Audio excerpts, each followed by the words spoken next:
Assalamualaikum, I am Fahim. Today our topic is about real numbers. What is real numbers? सबसे पहले real numbers के बारे में देखते हैं और उसके बाद आगे चलते हैं। Real numbers basically यूनियन है rational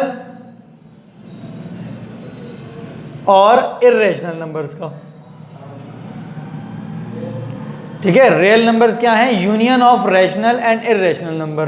Rational number को हम represent करते हैं Q से और इरेशनल नंबर को हम रिप्रेजेंट करते हैं Q डैश से। तो basically Q union Q dash, ये है हमारे पास रियल नंबर। ठीक है, रैशनल और इरेशनल का यूनियन रियल नंबर्स कहलाता है। अब मैंने बात की रैशनल नंबर्स की और इरेशनल नंबर्स की, तो सबसे पहले तो हमें ये पता होना चाहिए कि रैशनल नंबर्स और इरेशनल नंबर्स कौन से होते हैं। ठीक है, तो रैशनल नंबर्स बेसिकली हमारे पास वो वैल्यूज जिन्हें मैं P अपॉन Q की फॉर्म में लिख सकूं, जिन्हें मैं P अपॉन Q की फॉर्म में लिख सकूं। P क्या है, Q क्या है, दोनों एक जनरल टर्म मैंने यूज किए हैं। इसकी जगह आप AB भी लिख सकते हैं, मतलब कोई भी ऐसी वैल्यू जिसे आप अपॉन में लिख सकें, जो फ्रैक्शन में आप लिख सकते हैं। उसका नॉमिनेटर भी होना चाहिए और डिनोमिनेटर भी होना चाहिए। शर्त यह है कि डिनोमिनेटर जो है वो जीरो नहीं होना चाहिए, डिनोमिनेटर जो है वो जीरो नहीं होना चाहिए। ठीक है, कोई भी ऐसी वैल्यू जिसे आप फ्रैक्शन में लिखते हैं तो वो हमारे पास क्या कहलाती है, रैशनल नंबर कहलाती है, बशर्त ये कि उसका जो डेसिमल वैल्यूज हैं। फॉर एग्जांपल, अब आप डेसिमल से परेशान हो रहे होंगे, डेसिमल पॉइंट वाली वैल्यूज को कहते हैं। फॉर एग्जांपल मैंने कहा रेशो ऑफ टू नंबर्स, जैसे कि 1/2। 1/2 का आंसर क्या होगा? 1/2 का आंसर होगा 0.5।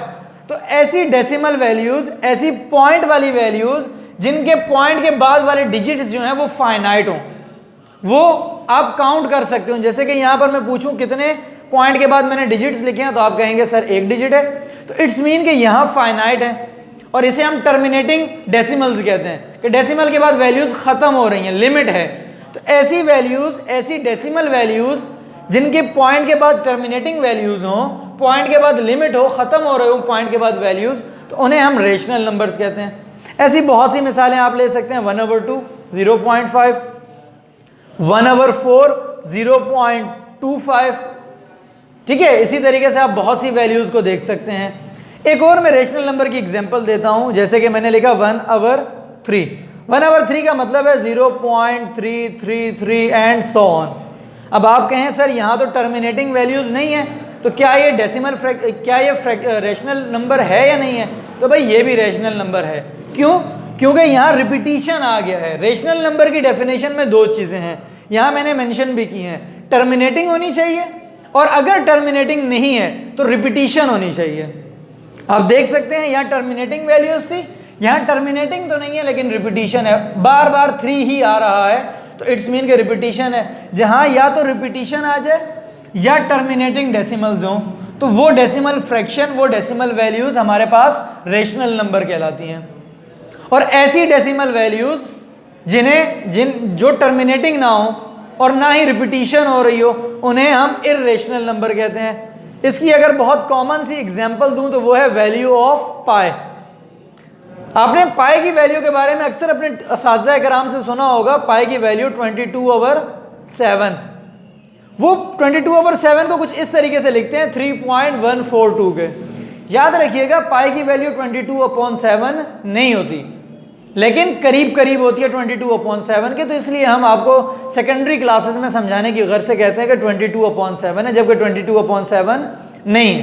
22/7 खुद एक रेशनल नंबर है, जबकि ये वैल्यू जो है, ये वैल्यू हमारे पास इरेशनल नंबर है। ये क्या है? इरेशनल नंबर है, सॉरी। और ये क्या है? रेशनल नंबर है। क्यों रेशनल नंबर है? क्योंकि इसे मैंने फ्रैक्शन में लिखा, अपॉन में लिखा, जबकि यहां पर मैं कह रहा हूं टर्मिनेटिंग वैल्यूज नहीं है। अब यहां तो आप कहेंगे सर 3 पॉइंट है, 3 पॉइंट के बाद वैल्यूज लिखी हुई है, तो 3 है नहीं है, आपको 3 दिखाई दिए। यहां देखें, अगर आप देखें तो यहां ये वैल्यू चलती जा रही है 3.141592। अगर आप देखें तो रिपीटिशन नहीं आ रहा, वैल्यूज रिपीट नहीं हो रही पॉइंट के बाद। तो मैंने क्या शर्त बताई थी रेशनल के लिए कि वैल्यूज या तो रिपीट हो या टर्मिनेटिंग हो।